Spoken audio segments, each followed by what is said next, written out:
mpazo omuntu bwakula dda buto kunatukakasirizza ddala era najjayo ddala amakulu g'ekigambo.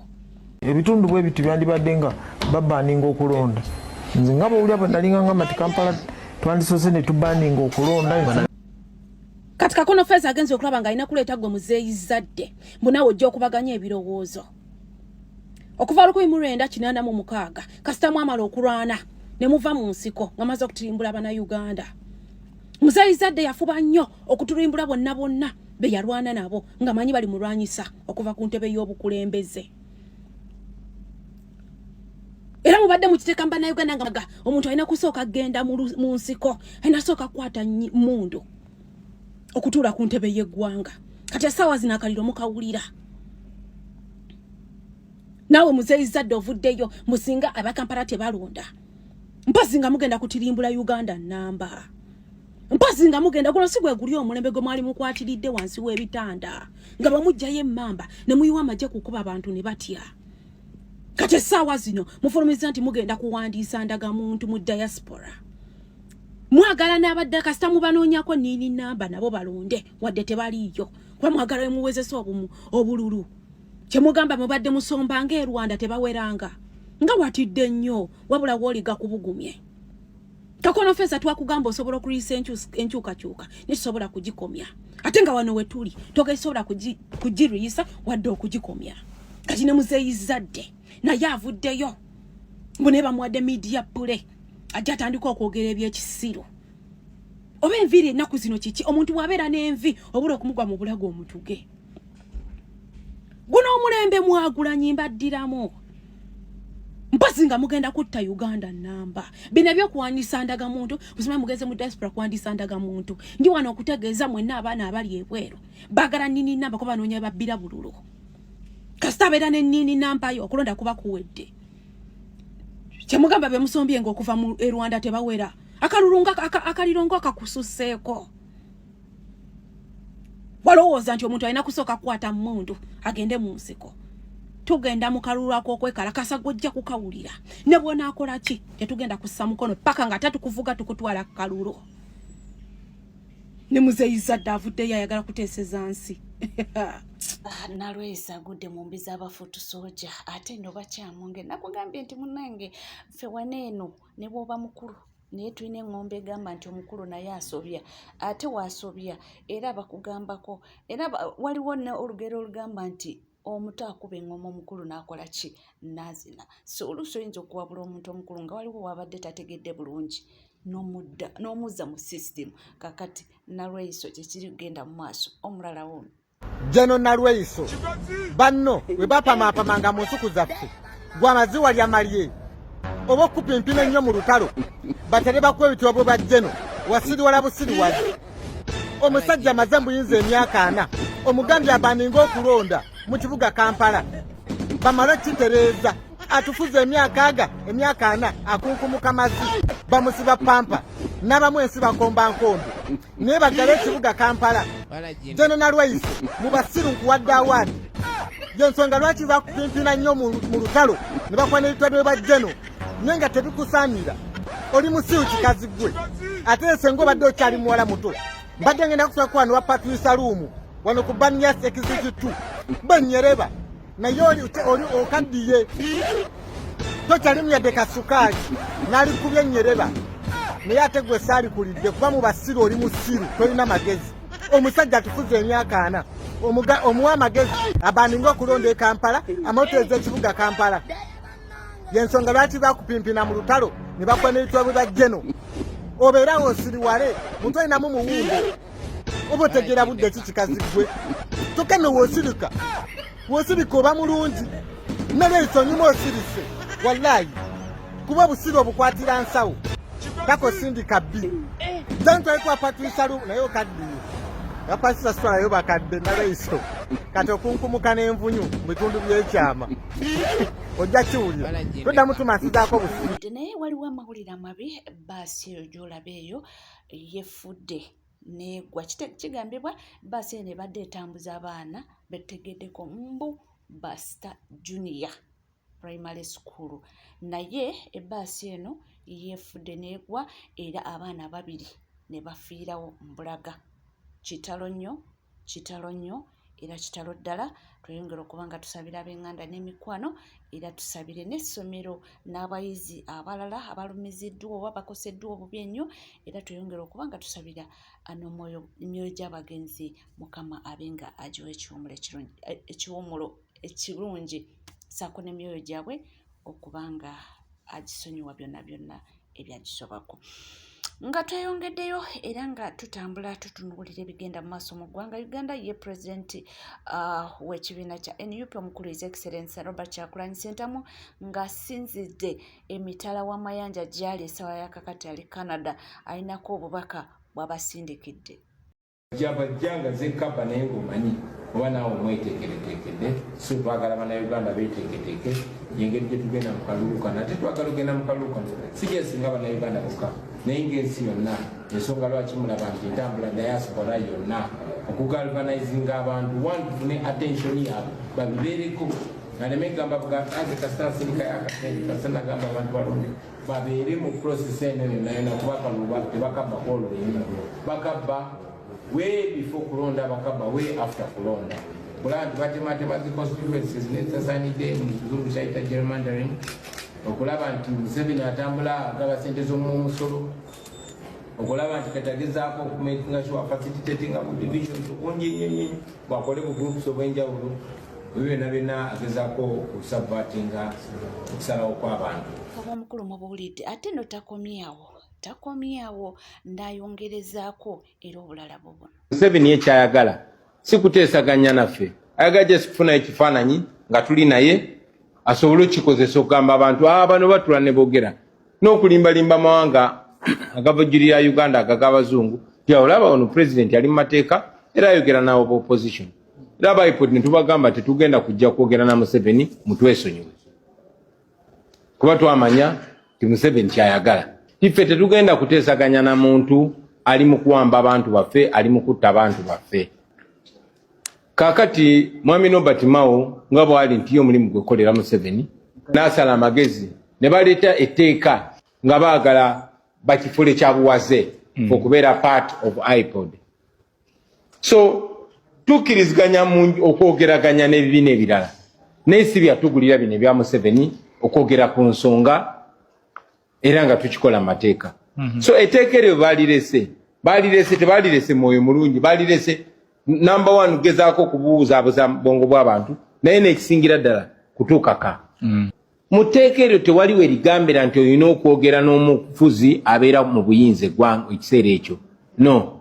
Naye kati bino baagala kukozesa ssente ezo ezijja mu kibiina kyaffe okutusindikiza otukaka okwogera ne nakyemalira tyoba si kyo ekibiina kyaffe tekizifuna. Kifaanana ng'okugamba nti owa opposition atakolagana na Anita Amongo oba atakolagana na Museveni tajja kufuna musaala nga MP oba nga meeya. Ekintu kye tulowooza nti kibeera kya busiru ne munnange mu Uganda buli kya busiru kisoboka. Era ensonga lwaki eriteeka baalitaddewo etteeka baalitaddewo kugezaako kutu amtwistinga titwogende Museveni tetujja kwogera naye.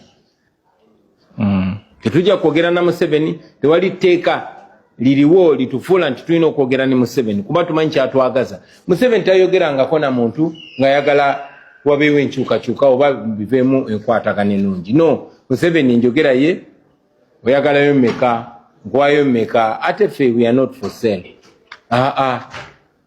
So kitwayogera era kyetwogera we are open to dialogue we are not open for sale. Obubaka bw'omukulembeze agambye nti bali open okutuula like okuza mu dialogue naye ate si kubagula bo tebagulwa nga NUP tegulwa. Kitegedde ekintu ekyo ate wano nyinawo omwana mulenzi munankyukakyuka alina obubaka nno muwulize bulungi ono omwana tamala gava mu galale tamala googera naye waaba yayogedde ayogera ensonga applying violence gugamba nti tulina kubeera nani violent nabyo nebyabaka mayeyogeza mulina okugoberera amateeka message muyisa bino si bya compliance. Teri dictator go ba complying naye o complying n'amateeka Museveni respecting amateeka. You're quoting the constitution. Museveni akote constitution agisamu ekitiibwa Is there anything like rule of law in Uganda? Is there anything like a constitutionalism in Uganda? But why don't we tell people the truth? Those who can rise up, let them rise up. Those who can take another strategy, let them take it up.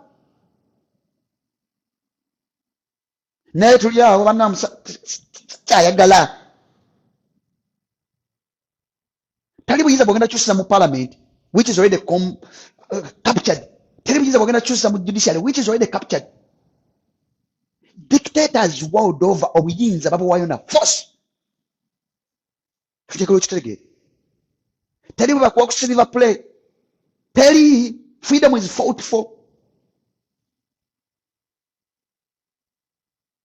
No, we must be willing to speak a different language. Because Museveni wataka mitu ebyekifere netubeererawo obudde nebugenderawo for the last 40 years. Bino sagala biddamu nabalaga omusajja wegundi yadde bandaba ow'Etogo bawamba buyinza mu 67 fulwe military coup. Omusajja n'afuga paka we yafiira mu Ntebe 2005. Omwana we n'atekinga over. It is very possible mu Africa. 18 years akyali mu buyinza, the same family. Omusajja bafuze emyaka 38 n'omwana n'abakwatamu kati emyaka 18 bagenda mu myaka 6 family emwefuga. Bategeka okulonda ye kubeerayo. Constitution bagitigaatiga ye bagitigaatiga. Kati just imagine omwana yazaalibwa mu 67 mu Togo nga family emwe bafuze up to today nga tebakyali buyinza. Very possible. Obuyinza katabu capturing not addressing mbeera nga in terms of reality. Busigalayo nga n'abafuga tebategeera nga musiru naye nga abafuga. Because abafugisa magezi nti gano abakwate ensagi kulaakulanyiza abafugira ku mudumu gwa muntu. Kati ebisinga okunnuma bona byabufuzi babutadde ebbali. Mufunyeyo kakyasa katambulako ofunye masses ate matolimba bulya message ya kisiru. Bubyogendo bakolya wa. Onyimya manifesto ki? Egenda kola wajjajjaawo. Kali just imagine abantu bonna badde ne manifesto mu Kaluka 96, mu Kaluka 21, mu Kaluka 25, mu Kaluka 26, I mean ya 26, mu Kaluka 211, kuyo 16, 221. Mbuya MP yali implements manifesto ye banange ngenda kumanya. Kugira implementinga wa. Manifesto munonde mbakolera kino is very stupid. Gamba abantu tulina omulimu gumu gwa kujjako mu 7 ebisigadde binaatereera. Nembo ngene bachikire mu parliament ekyumba ky'ekidanda ogenda bachikirira yoki. Ogenda kubayo views zaabwe then after what? Who is going to respect them?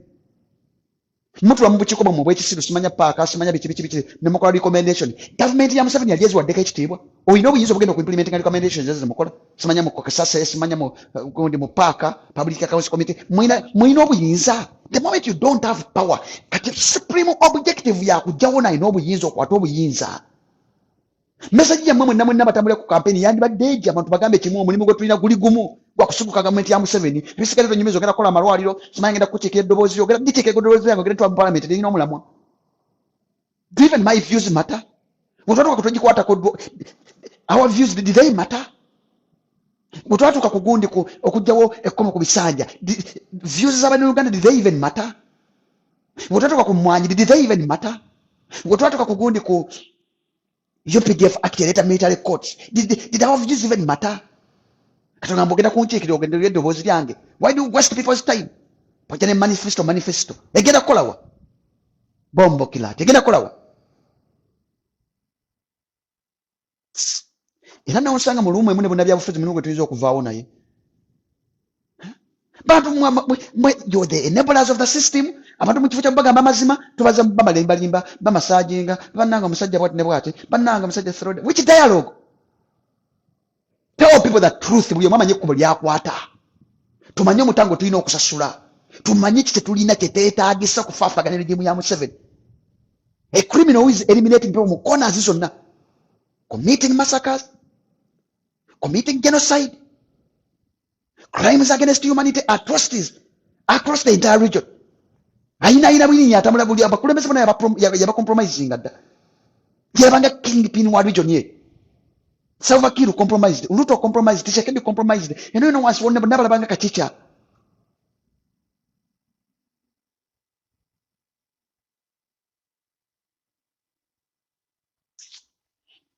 Muli ku campaign rallies batubagamba bintu bya kisiru. muba local leaders maba district ya person ogenda bazimbire enguudo zaawa okontrolinga sente mu Uganda gwa controllinga budget allocation Museveni wano baleeta ne bagamba ne baganda sente ze yaliawo Magola naga budget sijja gisaako mukono muzizeyo muzimpe Magola mu mwese ze mbaganda Olewe twogera enguudo zonna ezibadde zitandiseko zempulidde bagembe sente tewali zigenda kukola nguudo emirimu gye yakuyimirira baakola ne bafuna sente okuva mu World Bank ne IMF okufacilitating oluguudo olwagundi olwajjinja express highway ne batandika okulirizinga sente oluguudo lundagaano tandika kyokka nga sente banka zerilizinga looni eyo Bannayuganda gwe nange interest rate egenda tulina osasula whether project etandise oba tetandise but the moment they release the money naga nti bazireleasinze interest rate yetandikirawo oba ino gisasula ne guno gujwa Jinja express highway tetandikanga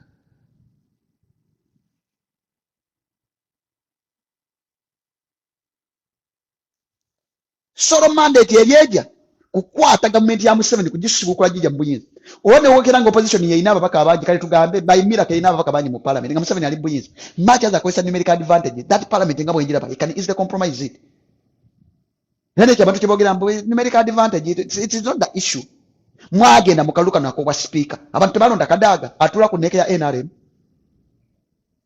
opposition yeyina mba candidate mukaluka speakership race bakandidate ba MP opposition balonda Kadaga labe embodoli z'emitwe nsobola ntyo okulonda omuntu agaye mu nzalde meza Museveni singa Museveni tasalinze sandi bataliwo nsobola ntyo okulonda omuntu atula ku neke ya NRM mu ndi opposition naye nga atula ku neke ya NRM ne mulonda tebamulonda Kadaga kayo nawo tugamba mbo ne bapale tulinayo batono be munyaye abatono kike bakola but the issue is not even the numerical number you have an institution that was captured. You have political scavengers, you have opportunists, you have political vampires who are just fronting their personal greed and interests at the expense of the will of Ugandans. Wano nyina n'omwana mawulire alina ebibuuzo byagambye nti bino ebibuuzo bigenda eri Munnayuganda aliyo naddala abawagizi ba NRM. Nga tonnaba kulonda General Museveni nina ebibuuzo bino byenkubuuza. Obadde okimanyi ekisookera ddala nti General Museveni yakafuga ensi eno myaka 4. Ekyo kye kisookera ddala. Then bw'obanga okimanyi nti General Museveni afuze Uganda ayingira myaka 4. Obadde okimanyi nti General Museveni mu biseera myaka 4 gatufuze buli mwaka Uganda bannayuganda abatakka wansi wa mitwalo 4 be bafa obulwadde bwa kansa. Obadde okimanyi ekyo nti naye obulwadde obukyasinze okutta bannayuganda General Museveni ava mu buyinza nga Uganda erina eddwaliro limu erya Mulago Cancer Institute nga ate nalina eddwaliro erimu Obote ye yalizimba 1967. Obadde okimanyi ekyo? Obadde okimanyi nti Uganda Cancer Institute records bwe nabadde eyo omwaka oguwedde gwokka bayingiza abalwadde ba kansa emitwalo 36 2024 ate abalwadde baabwe emitwalo 2,446 be baafa kansa. Naye ng'eddwaliro lya Cancer Institute eryo lyolaba waggulu balina ebyuma 3 byokka mu Uganda ebijjanjaba abalwadde ba kansa. Obadde okimanyi nti eddwaliro eryo erya Uganda Cancer Institute liyina ebitanda oba lisobola okuwa ebitanda abalwadde 8 bokka mu Uganda. Eddwaliro eryo obadde okimanyi nti Obote we yalitandikira 1967 Uganda yalina obukadde 9,400. General Museveni ava mu buyinza oluvannyuma lw'emyaka 4 era atulekera eddwaliro limu eryo nga Uganda eyingira bukadde 50. Ekyo obadde okimanyi.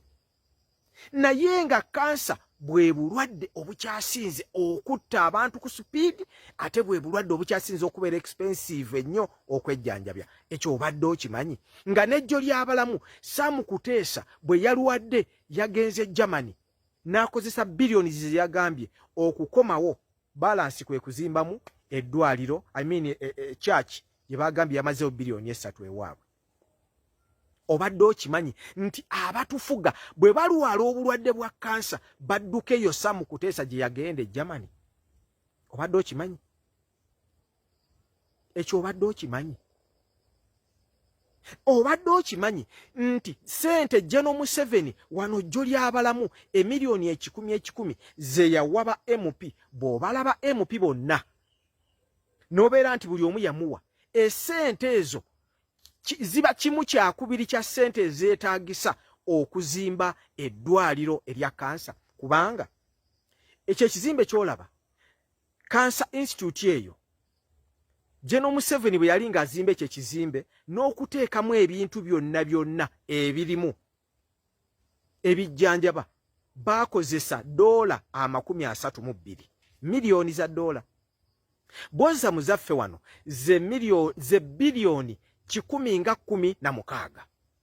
Ate nga bw'obala General Museveni sente ze yawa ba MP ziba mu biliyoni 5. Kitegeeza nti General Museveni tayagala bwagazi ebintu ebimu bitukolera. Sente ezo singa yazikwata ze yawa ba MP n'agattako endala zaali zimala okuzimba eddwaliro eddala erya kansa mu mambuka ga Uganda.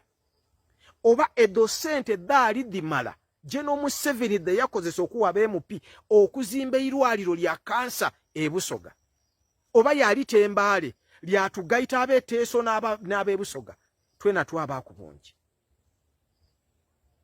Obadde okimanyi nti ekisanja kino kyokka General Museveni kyalimu bannayuganda 20,000 be bafudde kansa, era ng'abasinga obungi bafudde lwa nsonga tebasobodde kufuna mukisa abava mu bitundu ebyewala kutuukako Mulago we bamujjanjabira, olw'ensonga ebitundu ebindi ebya Uganda okuvaayo okutuuka e Kampala omuntu yeetaaga $10,000 okuva e Kisoro aidde Kampala amalayireyo bamukebere bukebere kansa. Kati olw'okuba tasobola kufuna just transport amuleete Mulago, bangi bafiirire bana Uganda.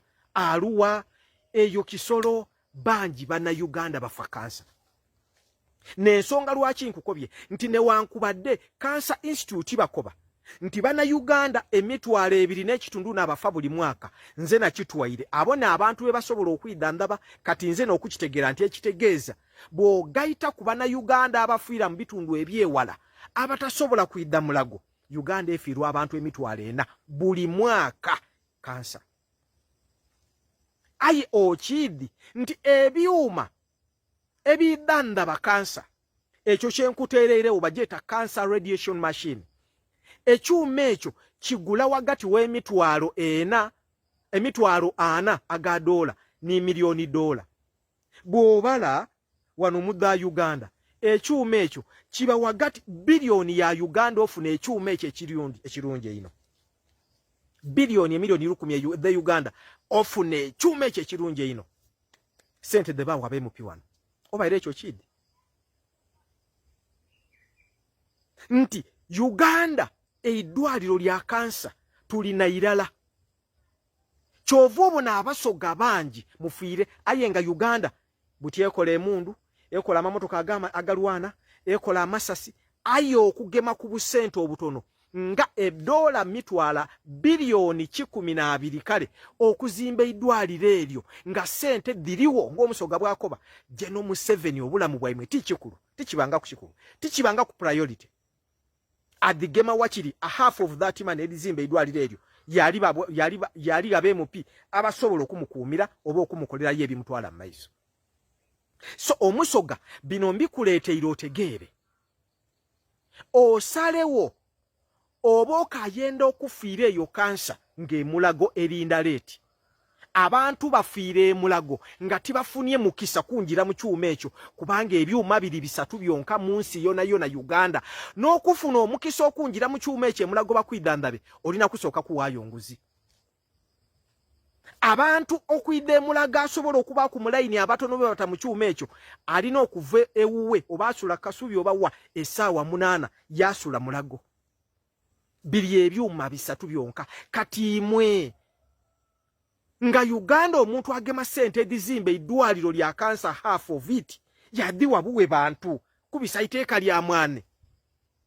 Era omuntu oyo gwe muli kwenda asigale nga bakulembera. londa Robert Kyagulanyi Ssentamu abenga bwena abazimbira eddwaliro lino Uganda buli region efuna eddwaliro lya kansa. Uganda erina abalwaire ba kansa emitwalo 200. Aye eddwaliro lirala liti eryazimbibwa Obote. Dokita olwenyine yasooka olikulira yali yakafa ndowooza emabegaawo. Obote yazimba eddwaliro eryo nga Uganda erina abantu obukaire 9 n'emitwalo 4. General Museveni ali kuva mu buyinza nga Uganda erina abantu obukaire kumpi 5 era alireka n'eddwaliro irala.